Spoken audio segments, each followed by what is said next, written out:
네, 반갑습니다. 재무회계 5장 기타의 자산 같이 볼게요. 자, 투자부동산 먼저 보겠습니다. 정의입니다. 임대수익이나 시세차익 또는 두 가지 모두를 얻기 위하여 소유자가 보유하거나 리스 이용자가 사용권으로 보유하고 있는 부동산을 말하고요. 분류로는 투자부동산하고 투자부동산이 아닌 경우로 나뉩니다.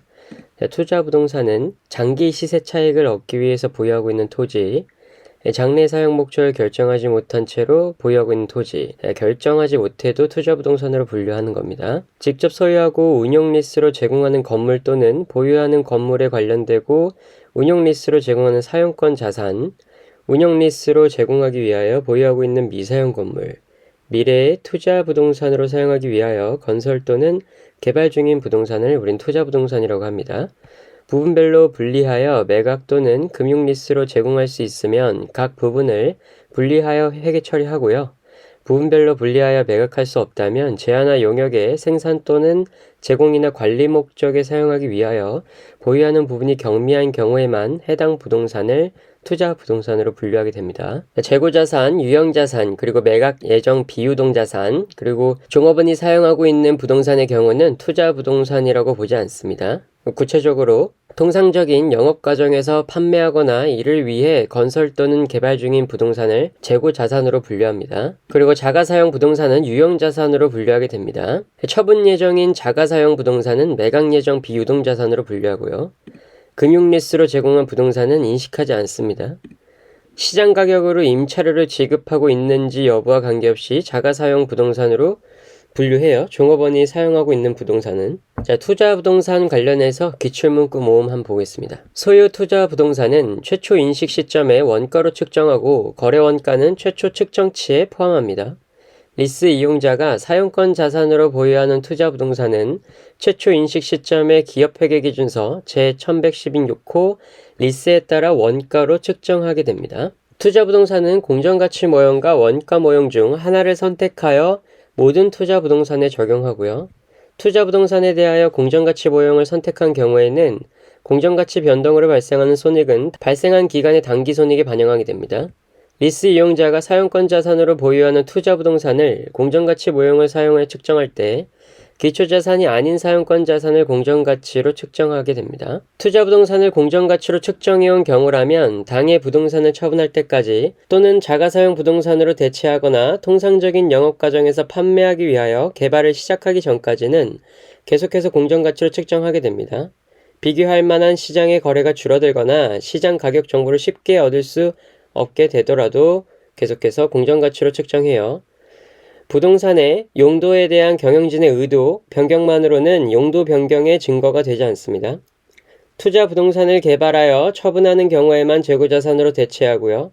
개발하지 않고 처분하는 경우에는 재고자산으로 대체하지 않습니다. 한편 투자 부동산을 재개발하여 미래에도 투자 부동산으로 사용하고자 하는 경우에는 재개발 기간에 계속 투자 부동산으로 분류하고 자가사용 부동산으로 대체하지 않습니다. 자가사용 부동산을 공정가치로 평가하는 투자 부동산으로 대체하는 경우에 사용 목적 변경 시점의 부동산의 장부금액과 공정가치의 차액은 기타 포괄 손익으로 처리합니다. 공정가치로 대체하는 경우에는 대체 전 분류에 따라 자산을 공정가치로 먼저 평가하고 대체하는 선평가 후 대체의 원칙을 사용하면 됩니다. 계획된 사용 수준에 도달하기 전에 발생하는 부동산의 운영 손실은 단기 손익으로 처리하고요. 이러한 내용은 모두 유형자산과 동일합니다. 원가에 포함하지 않고 단기 손익으로 처리하게 되는 거예요. 투자부동산을 후불 조건으로 취득하는 경우의 원가는 취득 시점의 현금 가격 상당액으로 하고요. 현금 가격 상당액과 실제 총 지급액의 차액은 신용기간 동안의 이자 비용으로 인식하게 됩니다. 투자부동산 식별 보겠습니다. 일부만 투자부동산으로 분리 매각 가능한 경우에는 투자부동산과 자가사용 부동산을 각각 분리하여 인식하고요. 일부만 투자부동산으로 분리 매각 불가능할 때는 영업에 사용하는 부분이 경미한 경우에만 투자부동산으로 분류하고요. 재화의 생산에 사용하기 위하여 보유하는 부분이 중요하다면 투자부동산이 아닌 자가사용 부동산으로 분류하게 됩니다. 부동산 보유자가 부동산 사용자에게 제공하는 부수 영역이 경미한 경우에는 투자부동산으로 분류하고요. 부동산 보유자가 부동산 사용자에게 제공하는 부수 영역이 유의적인 경우에는 자가사용 부동산으로 분류하게 됩니다. 지배기업 또는 종속기업에게 부동산을 리스하는 경우에는 연결재무제표에 투자부동산으로 분류할 수 없고요. 연결 실체는 단일의 경제적 실체이므로 연결재무제표에서는 자가사용 부동산으로 분류하지만 개별 재무제표에서는 투자부동산으로 분류하게 되는 거예요. 투자부동산의 후속 측정에 대해서 보겠습니다. 원가 모형하고 공정가치 모형 두 가지로 나뉘죠. 자, 원가 모형은 감가상각하고요. 기말평가 안 합니다. 공정가치는 주석에 따로 공시합니다. 손상차손 인식합니다. 공정가치 모형에 대해서는 감가상각하지 않습니다. 투자부동산의 공정가치 모형에선 감가상각 안 하고요. 기말평가는 합니다. 평가손익은 당기손익에 반영하고요. 손상차손 인식하지 않겠죠. 자, 예외사항이 있습니다. 공정가치를 신뢰성 있게 측정할 수 없다고 판단한 경우에는 소유투자부동산에는 유형자산의 원가 모형을 사용하고요. 리스 이용자가 사용자산으로 보유하는 투자부동산에는 리스에 따라 원가 모형을 적용하고 잔존가치는 0으로 합니다.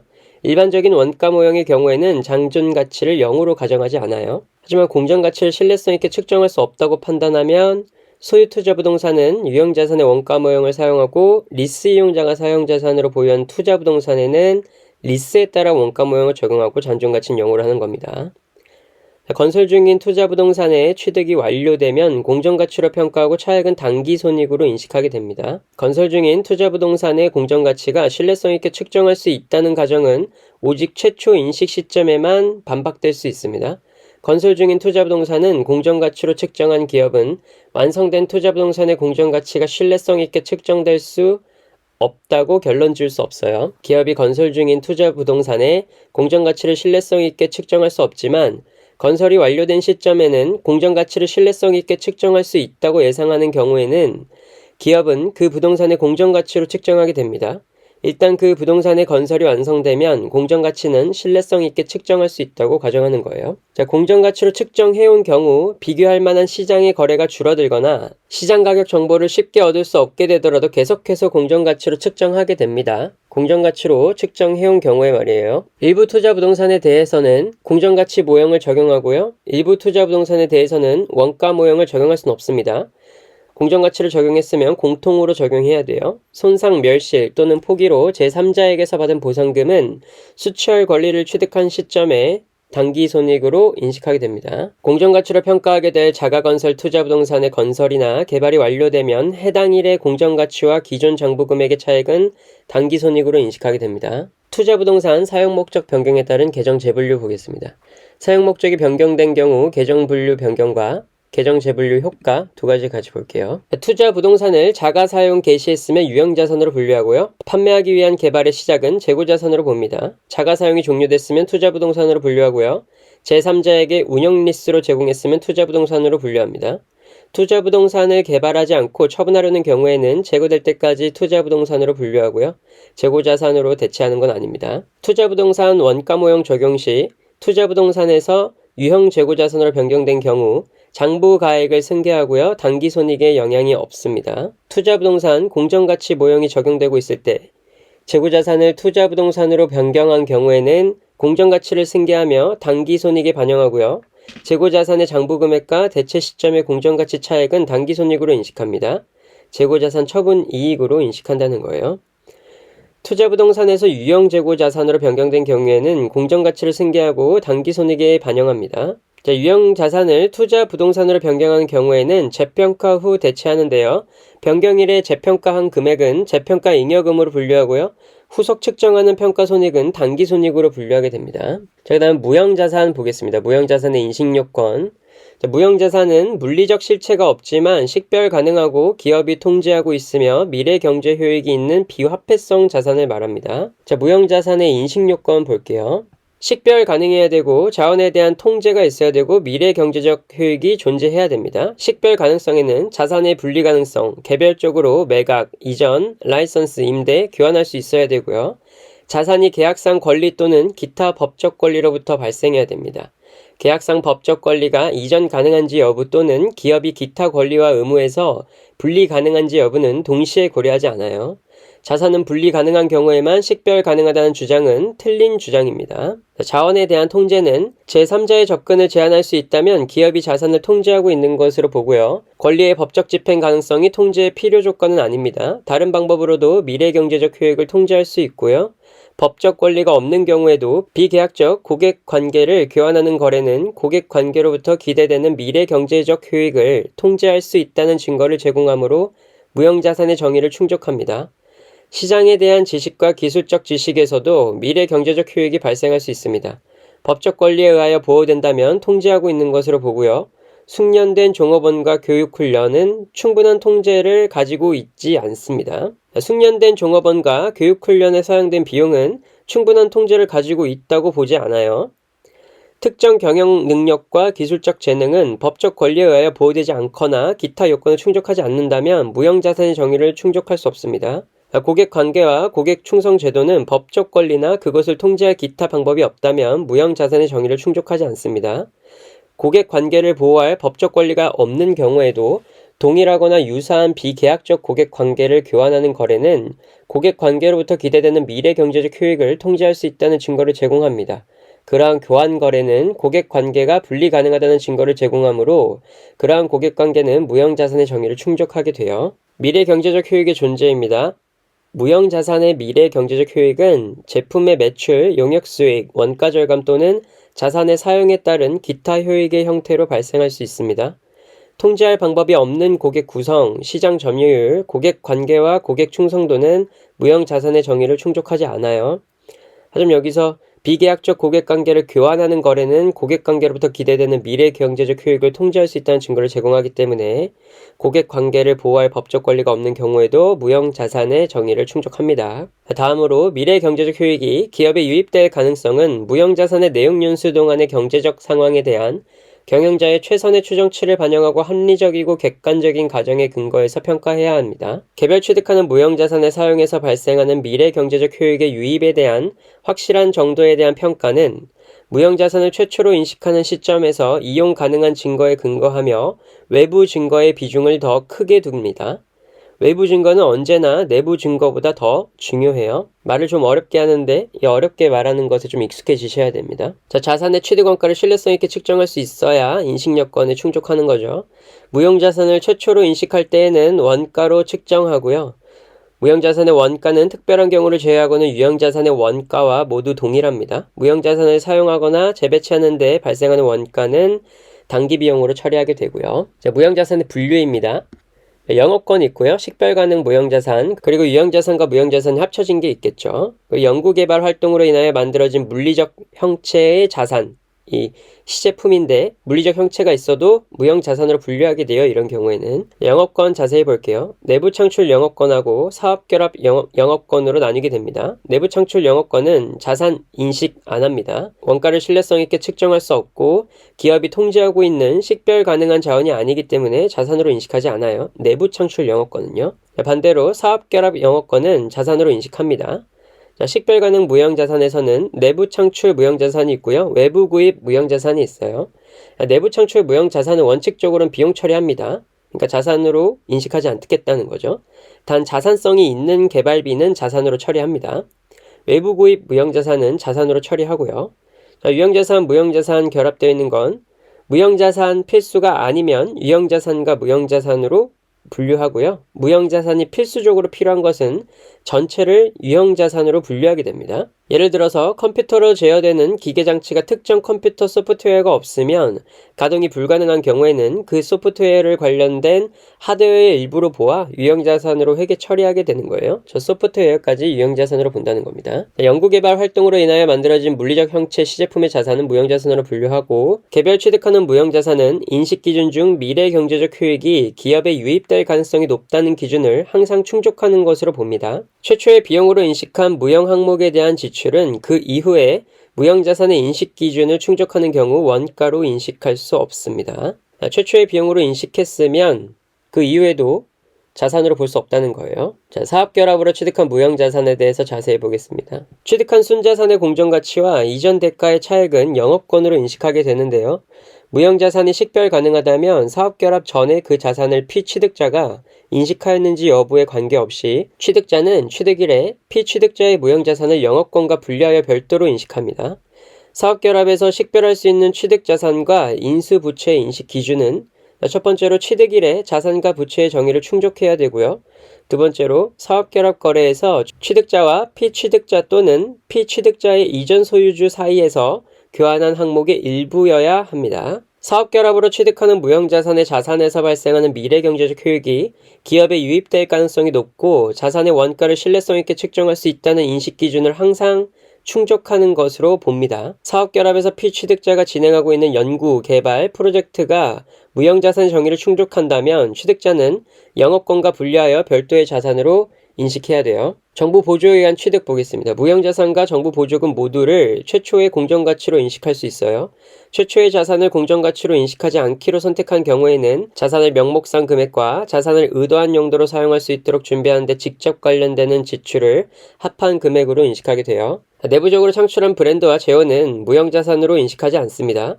다만 브랜드, 고객 목록 등을 외부에서 취득하였는지 또는 내부적으로 창출하였는지 관계없이 취득이나 완성 후의 지출은 발생 시점에 항상 당기손익으로 인식하게 됩니다.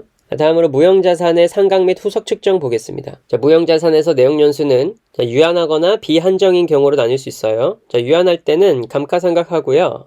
법정 내용연수나 경제적 내용연수 중 작은 것으로 내용연수를 잡습니다. 그리고 손상 징후가 있을 경우에 손상 검사를 수행합니다. 유한한 경우에요. 비한정인 경우에는 비한정은 무한하다는 걸 말하는 건 아닙니다. 내용연수가 비한정한 경우에는 감가상각하지 않고요. 매년 그리고 손상 징후가 있을 때 손상 검사를 수행하게 됩니다. 비한정 내용연수를 유한 내용연수로 재평가하는 것은 그 자산의 손상을 시사하는 하나의 징후가 됩니다. 매 회계연도 말에 재검토하고요. 변경된 경우 회계 추정의 변경에 해당합니다. 그러니까 전진적으로 처리하겠죠. 내용연수가 비한정인 무형자산을 유한 내용연수로 재평가하는 경우 손상 징후에 해당하므로 회수 가능액을 추정하여 손상차손을 인식하게 됩니다. 계약상 권리 또는 기타 법적 권리로부터 발생하는 무형자산의 내용연수는 그러한 계약상 권리 또는 기타 법적 권리의 기간을 초과할 수는 없지만 자산의 예상 사용 기간에 따라 더 짧을 수는 있습니다. 상각 방법에는 무형자산의 경제적 효익이 소비되는 형태를 신뢰성 있게 결정할 수 없는 경우 정액법을 사용하고요. 요건이 충족되면 예외적으로 수익에 기초한 상각 방법 적용이 가능합니다. 유형자산은 수익에 기초한 감가상각 방법을 사용할 수 없는데 무형자산은 예외적으로 가능해요. 요건은 무형자산이 수익의 측정치로 표시되는 경우, 수익과 소비 간에 밀접한 상관관계가 있음을 제시할 수 있는 경우에 무형자산 예외적으로 수익에 기초한 상각 방법을 적용할 수 있습니다. 경제적 효익이 소비되는 형태를 신뢰성 있게 결정할 수 없을 땐 정액법 사용하고요. 잔존가치 보겠습니다. 일반적으로 잔존가치는 0으로 하고요. 0으로 보지 않는 경우가 있어요. 내용연수 종료 시점에 제3자가 자산을 구입하기로 한 약정이 있거나 무형자산의 활성 시장이 있고요. 다음 모두를 충족하는 경우에는 0으로 보지 않습니다. 첫 번째로 잔존가치가 그 활성 시장에 기초하여 결정할 수 있고요.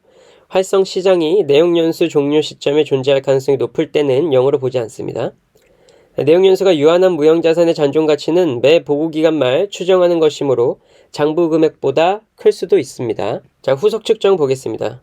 원가 모형과 재평가 모형으로 선택이 가능한데요. 재평가 모형에서 무형자산의 재평가 모형을 적용하는 경우 이전의 자산으로 인식하지 않은 무형자산의 재평가는 허용되지 않습니다. 같은 분류 내의 무형자산 항목들 동시에 재평가하게 됩니다. 자산 손상 징후와 관계없이 회수 가능액을 추정하고 손상검사하는 경우입니다. 내용연수가 비한정인 무형자산 손상검사하고요. 아직 사용할 수 없는 무형자산도 손상 징후와 관계없이 손상검사합니다.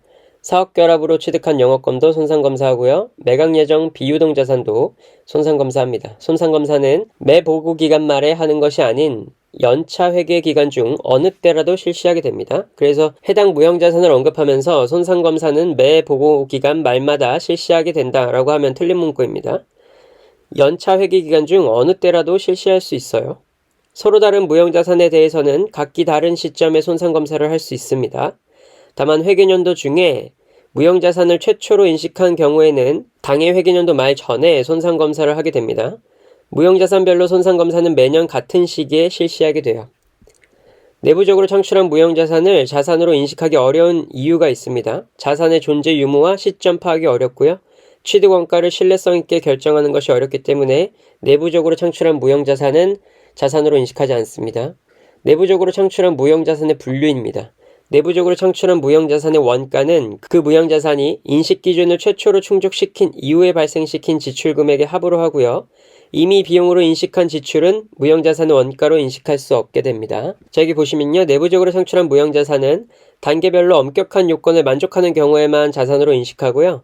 내부적으로 창출한 영업권은 어떠한 경우에도 자산으로 인식하지 않습니다. 자, 그럼 연구단계, 개발단계, 생산단계 구분 보겠습니다. 자, 상업화 결정까지는 연구단계로 봅니다. 연구단계로 보면 비용 처리하게 되고요. 연구단계 활동은 다음과 같습니다. 새로 지식을 얻고자 하는 활동, 연구 결과나 기타 지식을 탐색 평가, 최종 선택, 응용하는 활동, 재료, 장치, 제품, 공정, 시스템, 용역 등에 대한 여러 가지 대체안을 탐색하는 활동, 여러 가지 대체안을 제안, 설계, 평가, 최종 선택하는 활동을 연구단계 활동이라고 봅니다. 자, 여기 연구단계는 시험한다라는 말이 안 들어가죠. 그쵸? 응용하거나 탐색하거나 그 다음에 여러 가지 대체안을 선택하는 활동을 이제 연구단계 활동이라고 말하는 거예요. 자, 그럼 상업화 결정 이후부터 사용 가능 지점까지는 개발 단계라고 봅니다. 이 개발 단계에서 들인 비용은 자산 인식 요건이 충족돼요. 자, 그래서 개발비는 자산 처리하게 되고요. 자산 인식 요건이 미충족된 경상개발비는 비용으로 처리하게 됩니다. 자, 요건이에요. 기술적 현실 가능성이 있어야 되고 기업의 의도가 있어야 되고요. 사용 가능하거나 판매할 수 있는 기업의 능력이 있어야 되고 미래 경제적 효익을 창출하는 방법이 있어야 되고 기술적, 재정적 지원 등의 입수 가능성이 있어야 됩니다. 신뢰성 있게 측정할 수 있는 기업의 능력도 있어야 돼요. 개발 단계 활동 보겠습니다. 생산이나 사용 전에 시제품 모형을 설계, 제작, 시험하는 활동, 새로운 기술 관련 공구, 금형, 주형 등을 설계하는 활동, 시험 공장을 설계, 건설, 가동하는 활동, 최종적으로 선정된 안을 설계, 제작, 시험하는 활동 이렇게 나뉩니다. 시험하는 활동, 설계하는 활동, 가공하는 활동을 개발 단계 활동으로 보는 거예요. 자, 사용 가능 지점 이후부터는 생산 단계로 보고요. 자산 처리된 개발비를 감가상각을 진행하게 됩니다. 그러니까 손상차손도 인식하고 특허 취득한 경우에는 특허권 감가상각을 진행하게 돼요.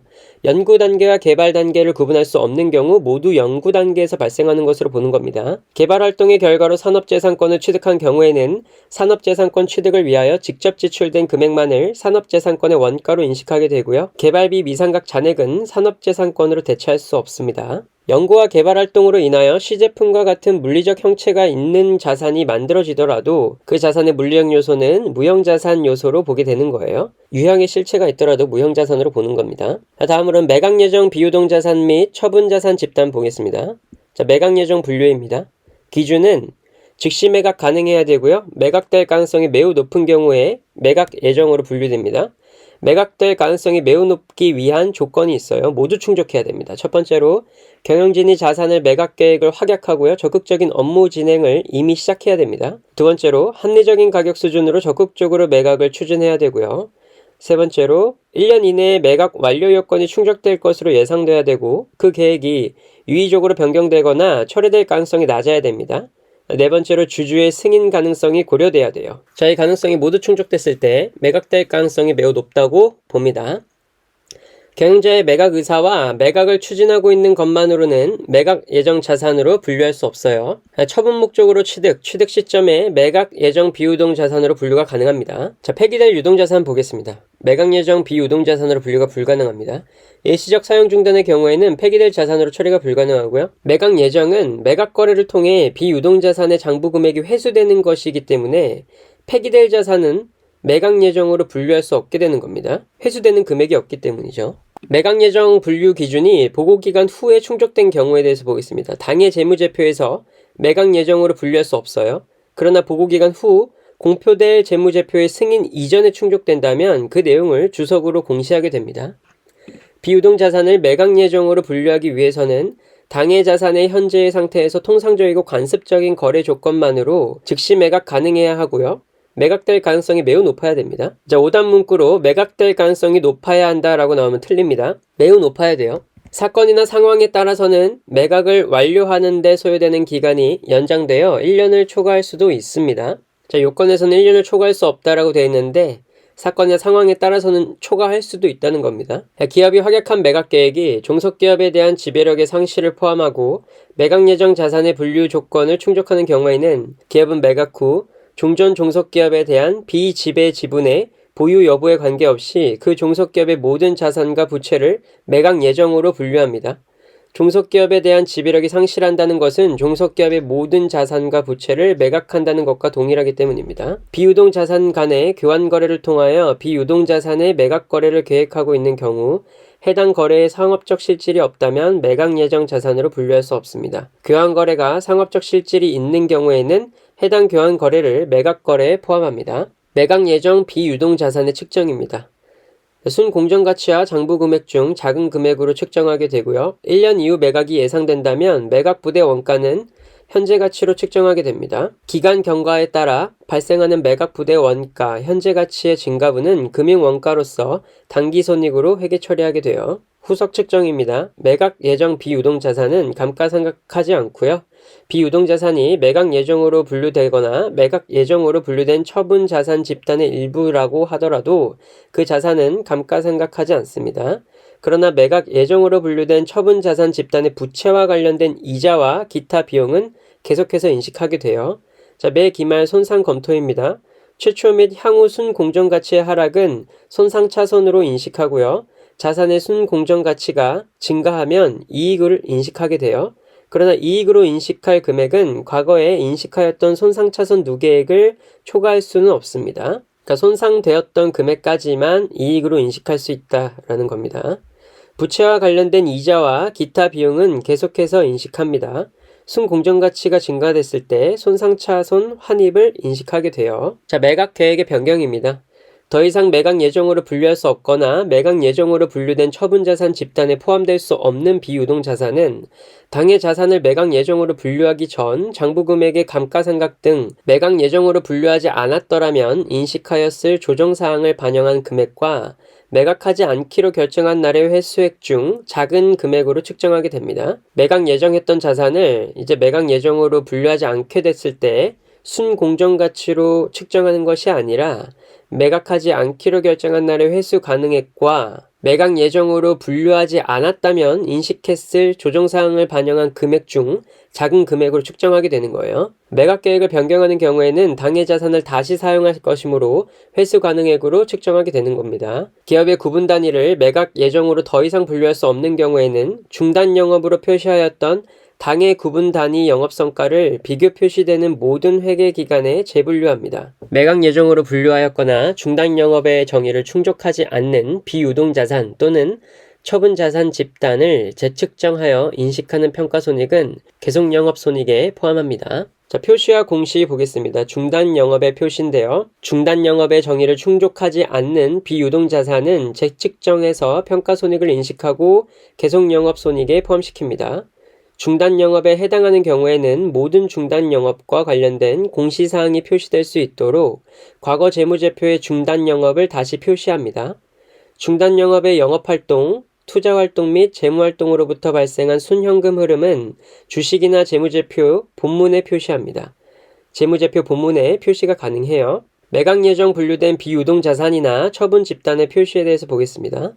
매각 예정으로 분류된 비유동 자산은 다른 자산과는 별도로 재무상태표에 표시하게 되고요. 해당 자산과 부채는 상계하여 단일 금액으로 표시할 수 없습니다. 매각 예정으로 분류된 비유동 자산은 기타 포괄 손익으로 인식하고요. 손익 누계액을 별도로 표시하게 돼요.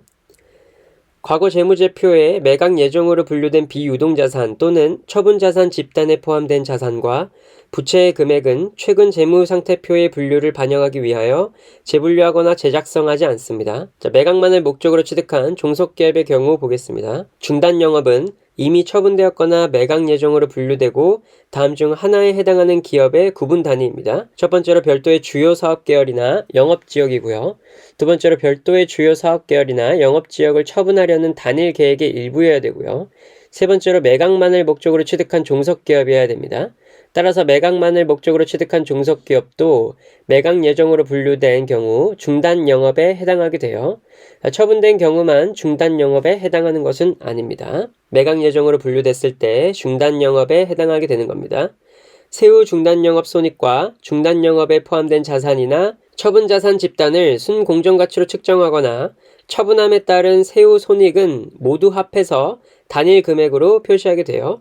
구분하여 별도로 표시하지 않습니다. 즉 세후 중단 영업손익과 세후 손익은 모두 합해서 단일 금액으로 표시합니다. 현금 창출 단위와 처분자산 집단 보겠습니다. 금융자산, 재고자산, 투자부동산.